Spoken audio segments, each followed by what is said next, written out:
दिल्ली में यमुना का जलस्तर अब गिर रहा है, 206.14 मीटर तक पहुंचा है और अब भी खतरे के निशान से ऊपर है यमुना।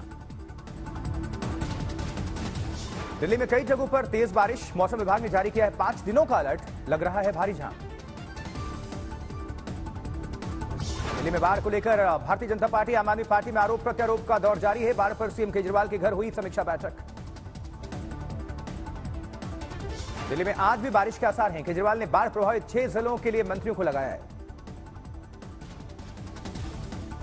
यूएई से लौटकर प्रधानमंत्री ने दिल्ली के बाढ़ के हालात पर एलजी से बातचीत की है।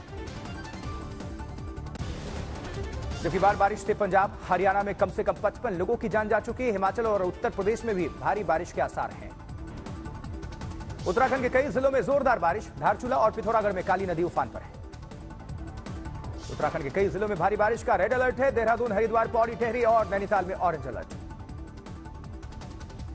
हिमाचल के हमीरपुर पहुंचे केंद्रीय मंत्री अनुराग ठाकुर, बाढ़ से हुए नुकसान का जायजा लिया है। वहीं हिमाचल प्रदेश सरकार की प्रियंका गांधी वाड्रा ने की तारीफ, कहा सीएम सुक्खू के नेतृत्व में मंत्रियों, विधायकों, पुलिस प्रशासन ने किया सराहनीय काम। दिल्ली में कई जगहों पर हुई तेज बारिश से आया सैलाब, एनडीएमसी इलाके में पीने की पानी की भारी किल्लत। उधर दिल्ली सरकार में मंत्री सौरभ भारद्वाज ने बाढ़ को बताया आपराधिक साजिश, समय पर एनडीआरएफ और सेना की तैनाती नहीं होने पर सवाल उठाए। दिल्ली में यमुना नदी के जलस्तर में बढ़ने से इलाके में जल जमाव की स्थिति है। प्रगति मैदान में राहत बचाव का कार्य चल रहा है। दिल्ली में 3 घंटे में 11 मिलीमीटर हुई बारिश, सुप्रीम कोर्ट के आसपास भी पानी जमा है। बाढ़ पर दिल्ली और केंद्र सरकार को घेरने के लिए कांग्रेस आज मौन सत्याग्रह करने वाली है।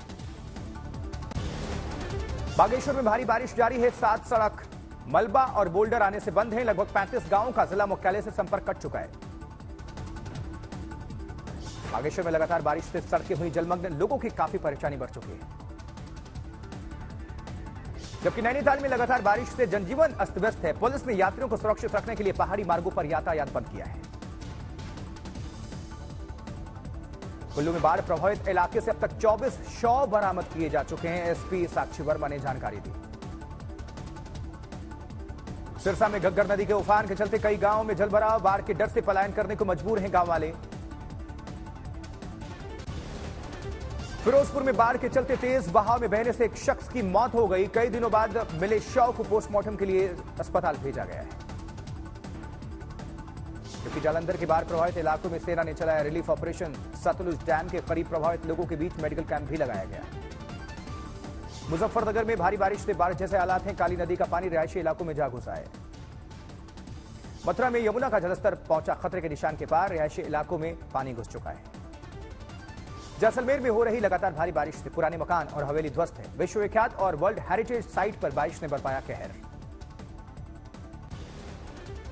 जबकि फ्रांस और यूएई के दौरे से दिल्ली लौटे हैं प्रधानमंत्री मोदी। यूएई के साथ समझौतों पर बोले हैं पीएम, दोनों देशों को मिलकर आगे बढ़ना होगा।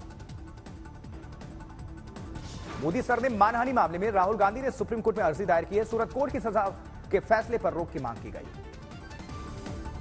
28 जुलाई को पीएम मोदी 9 करोड़ किसानों के खाते में किसान सम्मान निधि की 14वीं किश्त रिलीज करेंगे। कुल 18,000 करोड़ रुपए ट्रांसफर होने हैं।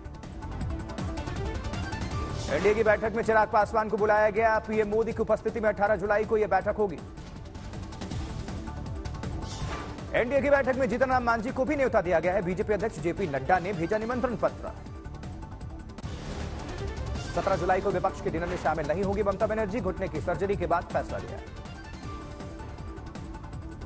अब नहीं सहेगा राजस्थान, भ्रष्टाचार कैंपेन शुरू करेंगे जेपी नड्डा। बूथ और जिला स्तर तक की भागीदारी होगी। 1 अगस्त को जयपुर में आंदोलन होना है।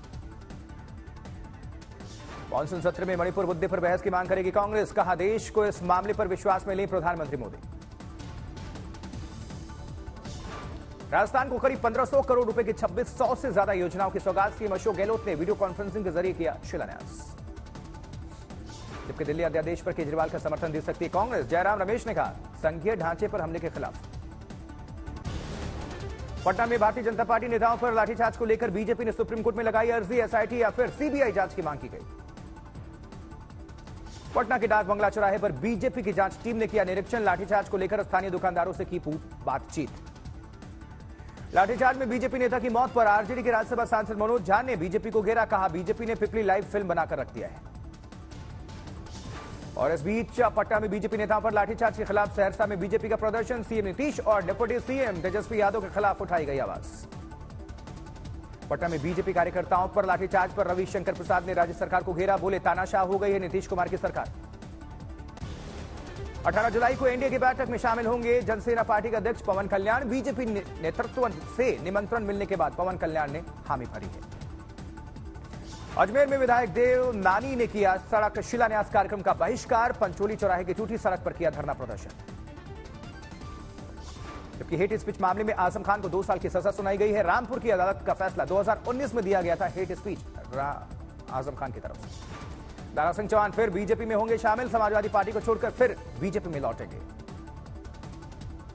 लखनऊ में आज ओपी राजभर भी बीजेपी के साथ जाने का कर सकते हैं आधिकारिक ऐलान। दिल्ली में हो चुकी है बीजेपी के बड़े नेताओं के साथ मुलाकात।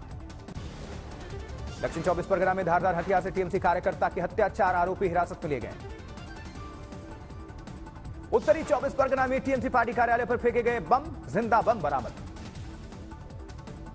बेंगलुरु में सीएम सिद्धारमैया ने सोमवार से शुरू होने वाली विपक्ष की बैठक की तैयारियों का निरीक्षण किया। कांग्रेस नेता रणदीप सुरजेवाला, गृह मंत्री जी परमेश्वर मौजूद रहे।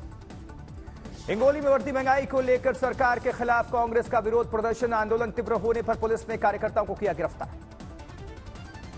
जोधपुर में मुख्य सचिव ने कहा जल्द ही अपराधियों की अवैध संपत्ति पर बुलडोजर चलाए जाएं, जिसमें जिला कलेक्टर सहयोग करें। देहरादून में सीएम पुष्कर सिंह धामी ने रजिस्ट्रार कार्यालय का किया औचक निरीक्षण, रिकॉर्ड रूम के हालात को देखकर डीएम को दी हिदायत, सीसीटीवी कैमरे लगवाने का कहा गया। सीहोर में सीएम शिवराज सिंह चौहान ने कांग्रेस पर बोला हमला, कांग्रेस को बताया बेईमान। देश के बड़े एयरपोर्ट पर सुविधा और बुनियादी ढांचे को लेकर बड़ी बैठक, गृह मंत्री अमित शाह और उड्डयन मंत्री ज्योतिरादित्य सिंधिया ने जायजा लिया। गोवा में वर्ल्ड यूथ स्किल डे का आयोजन, मुख्यमंत्री प्रमोद सावंत ने युवाओं को थमाई अप्रेंटिस की चिट्ठी, प्रधानमंत्री मोदी ने गोवा सरकार के काम को सराहा। नोएडा प्राधिकरण ने 200 करोड़ के फ्रॉड मामले में एक शख्स को किया गिरफ्तार, प्लानिंग की पूरी डिटेल बताई गई। संजय राउत को मुंबई क्राइम ब्रांच का नोटिस, सीएम शिंदे पर लगाए थे गंभीर आरोप। उधर जम्मू कश्मीर के एलजी मनोज सिन्हा बोले पीएमवाई के तहत जम्मू कश्मीर में किसी भी बाहरी शख्स को नहीं दी जाएगी जमीन। भीम आर्मी चीफ चंद्रशेखर पर हमले की सीबीआई मांग को लेकर प्रदर्शन का आरएलडी करेगी समर्थन, 21 जुलाई को होगा प्रदर्शन। यूपी में युवाओं को योगी सरकार की सौगात, सीएम योगी ने 400 उम्मीदवारों को बांटे नियुक्ति पत्र। जम्मू कश्मीर में विकास की नई उड़ान, श्रीनगर के बाद बारामूला और हंदवाड़ा को मल्टीप्लेक्स सिनेमा हॉल का तोहफा, एलजी ने किया उद्घाटन।